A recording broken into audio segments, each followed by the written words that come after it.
Busana mengalami perkembangan dari era Renaissance, perubahan baju yang kaku menjadi sebuah gaya yang lebih lembut, serta penampilan yang lebih romantis.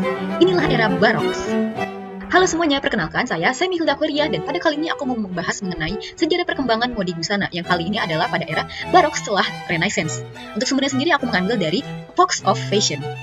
Oke langsung, jadi untuk bahan dasar pakaian di era Baroque ini itu adalah didominasi dengan kutang dengan bukaan jelas pada bagian leher, serta ada juga bentuk kaftan untuk pada bagian luar pakaian yang digunakan pada seperti di gambar ini. Pengaruh dari masa Renaissance tentunya itu masih berdampak pada pakaian pada saat zaman ini, namun mengalami perkembangan menjadi style yang awalnya kaku menjadi yang lebih lembut dan juga memberikan kesan romantis. Rok yang lebih dibiarkan bisa bergerak dan juga lengan yang lebar serta tebal.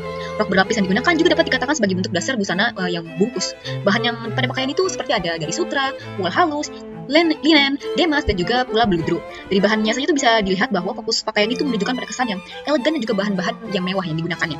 Dan untuk motif pada di era Baroque ini tuh ada digunakan terlihat pada seperti geometris, garis-garis, dan juga ada dua segitiga terbalik. Lalu untuk warna-warna yang digunakan pada fashion di era Baroque ini tuh penampilannya lebih lembut dibandingkan pada era Renaissance. Ada warna penggunaan seperti warna hijau yang muda, biru muda, abu muda, orange, merah, dan warna-warna pastel. Muda seperti ada yang kuning juga mulai banyak digunakan.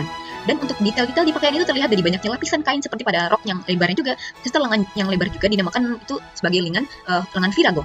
Hiasan yang kesannya lebih feminim, seperti ada pada penggunaan renda dan juga pita. Bukan pada leher yang berbentuk kotak lebar, maupun ada juga yang penampilannya itu lebih tertutup seperti dengan kain tipis seperti ini. Itu tuh bisa juga dikatakan sebagai kerah Van Dyke, kerah yang pada di era Baroque ini. Ciri khas pula dari era Baroque ini tentunya pada penggunaan hiasan lebar di leher seperti ini, namun ada juga tadi yang dibiarkan terbuka. Lalu perhiasan yang digunakan sebagai pelengkap pakaian tuh seperti ada sarung tangan bulu, kipas tangan, topeng yang pemakaiannya tuh bisa ada yang dari dikaitkan maupun juga digigit. Jadi tuh orang yang memakai topeng pada saat itu tuh tidak bisa berbicara karena memang harus menahan topeng mereka. Lalu ada juga penggunaan bros, aksesoris mutiara seperti dari kalung. Lalu ada hiasan pada pakaian langsung yang ditempelkan. Lalu ada juga anting dan juga perhiasan dari batu-batu mulia. Pada gambar ini menunjukkan penggunaan pada hiasan lebar dengan tampilan korset membentuk tubuh, lengan berlapis serta rok yang juga berlapis. Di situ ada penggunaan warna yaitu biru dan juga merah. Perempuan di era Baroque itu memiliki kecantikan berupa style rambut umum yang ikal dan juga panjang, tergergai sebagian ke bawah dan juga masih gaya natural, belum penggunaan banyak dengan wig seperti nanti pada era Rokoko nanti. Namun tetap sudah ada style rambut yang menggunakan sanggul tinggi, lalu juga penggunaan seperti kawat dan bantalan untuk volume rambut yang lebih tinggi. Ada pula perhiasan digunakan seperti ada topi dan juga manik-manik yang digunakan untuk menambahkan keramaian pada pakaiannya. Untuk hiasan wajah disayangkannya pada saat itu tuh masih banyak yang menggunakan bahan timbal karena minimnya pengetahuan pada hal medis pada zaman itu. Lalu selanjutnya ada alas kaki yang digunakan berupa sepatu berhak tinggi seperti berikut, ujungnya itu sedikit runcing, menggunakan dari bahan kulit beludru ataupun demas. Ada pula sepatu berikut dinamakan paten untuk menghindari dari lumpur dan kotoran pada saat berjalan. Nah, sampai sini bisa disebutkan bahwa era Baroque itu merupakan perkembangan dari masa pakaian Renaissance sebelumnya dengan sebelumnya yang kaku menjadi lebih natural dengan roknya yang lebar, serta lengannya juga yang lebar dan juga tidak ketat, memberi kenyamanan yang lebih untuk penggunanya.